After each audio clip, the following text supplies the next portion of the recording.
T'es le prototype du gardien moderne un petit peu. T'es un géant, tu vas mettre 99, mais toi, comment tu définirais tes qualités de gardien? Moi, je pense que c'est du mental. Je me regarde dans le miroir et je dis, est-ce que tu as vraiment travaillé d'être capable d'être numéro 1 dans les bons championnats? Bien sûr, il y avait les moments que je ne voulais pas abandonner, mais... Tu pensais mériter de jouer, tu Ouais, pensais exactement. mériter de jouer. C'est comme tous les joueurs qui ne jouent pas dans un moment donné, tu te poses question. Mais à la fin, j'ai dit, OK, dès que je vais avoir ma chance, je ne vais rien lâcher. Tu as été 3e gardien du PSG, tu t'imposes ici à Nice. Qu'est-ce qui fait que tu n'as pas réussi à t'imposer à Paris et que tu réussis ici? Déjà, je pense âge.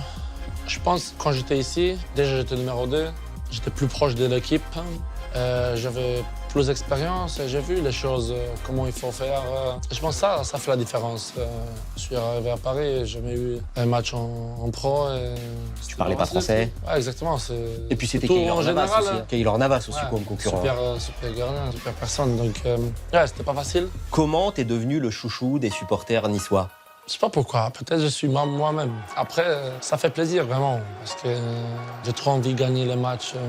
Quand je porte les couleurs de Nice, je sais qu'il n'y a pas meilleur que célébrer avec le public derrière ma cage. C'est très sympa, c'est quelque chose qui me donne encore plus envie de jouer au football, parce que moi, je joue pour les supporters aussi. Là, vous faites une saison incroyable sur le terrain, alors qu'en coulisses, vous avez dû traiter les accusations de racisme de votre ancien coach, une tentative de suicide d'un coéquipier et la condamnation pour incitation à la haine d'un coéquipier de Youssef Attal. Vous avez quand même continué à être très performant malgré ces soucis en coulisses. Quand dans la vie, il y a les obstacles, mais il faut les dépasser. Il faut montrer qu'on est une équipe. Ça vous a soudé, tu dirais? Oui, exactement. On est une famille limitée. Je pense que si tu as un groupe comme ça, fort mentalement, qui peut être ensemble dans les situations difficiles, ça montre qu'on peut aller loin ensemble. Mofi vient d'être appelé finalement en sélection. Donc Mofi, Boga, Boudaoui, Attal. La CAN, c'est un danger pour vous? CAN, c'est pas que pour nous, c'est pour les autres équipes aussi. Je pense qu'on a beaucoup d'absences dans le championnat. Déjà, on avait les absences cette semaine et on avait les absences quelques fois. On a les joueurs qui ont les qualités de remplacer qui sont absents aujourd'hui et montrer qu'ils méritent leur place. 79,16% d'arrêt. Aujourd'hui, tu es le gardien qui a les meilleures stats en Ligue 1, les 5e meilleures stats d'Europe. Pour une première saison de titulaire, qu'est-ce que ça t'inspire? Moi, je vise toujours le plus haut possible. Je veux être dans les top 5, top 3, top 1. Tu as des meilleurs résultats que des très très grands gardiens, comme je sais pas, Donnarumma par exemple. Mais toi, est-ce que tu te sens meilleur que Gigio Donnarumma, qui a plus d'expérience, une plus grande carrière au jour d'aujourd'hui, mais tu as des meilleures statistiques aujourd'hui? C'est pas moi à juger. Pour moi, Gigio, c'est aussi un profil différent parce que c'est un des meilleurs gardiens du monde.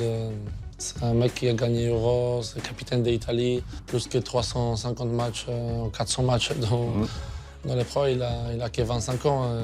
Donc, si j'ai possibilité d'être comparé avec lui, c'est bonheur. Pour les observateurs, t'es meilleur au pied, par exemple? Notre entraîneur nous demande de faire une prestation comme ça avec les pieds. C'est bien parce qu'on joue aussi on joue au football d'avoir le ballon au pied. Tu voulais être joueur de champ quand t'étais jeune? Moi, j'ai commencé milieu de terrain, après j'étais défenseur central.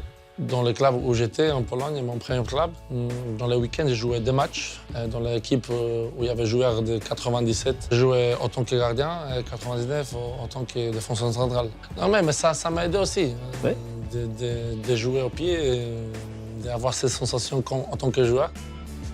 Aujourd'hui, tu pourrais être dans les buts du PSG ou dans un club de cette catégorie-là? Moi, aujourd'hui, je suis à Nice. Je pense que je suis dans le meilleur projet, meilleur club pour grandir avec toi. C'est un club. Et puis le PSG t'a pas fait confiance, le Nice te fait confiance pour jouer. Et je suis heureux d'être là et je ne vais pas changer mon avis parce que c'est le club qui m'a lancé. Aujourd'hui, je vais rendre tout ça qu'ils m'ont donné. Toi, tu t'imagines ou tu veux aller jusqu'où?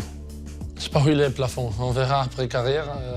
Il y a encore quelques niveaux à passer. Moi, mon objectif, depuis que j'étais petit, je voulais jouer à la Ligue des Champions, je voulais gagner la Ligue des Champions.